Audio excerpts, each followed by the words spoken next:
Socrates once said, "To know is to know that you know nothing. That is the meaning of true knowledge." Welcome to the paradox of knowledge. Socrates, a seminal figure from ancient Greece, proposed that genuine wisdom is found in accepting our own ignorance. This notion disrupts the standard perception of knowledge and wisdom, suggesting that they are not about accumulation, but about realization.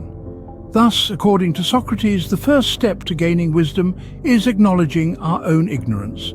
This concept wasn't just a philosophical musing for Socrates, it was a lived experience.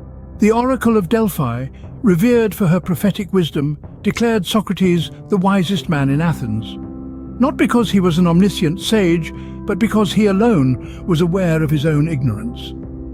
This unexpected accolade threw a spotlight on the paradox of knowledge Socrates had been pondering. He didn't claim to know everything, instead he recognized his own limitations, the vast expanse of the unknown.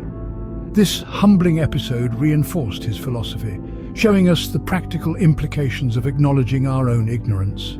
It's a lesson that resonates even today. Socrates' understanding of his own ignorance made him the wisest man in Athens, according to the Oracle. So, what can we learn from Socrates' wisdom today?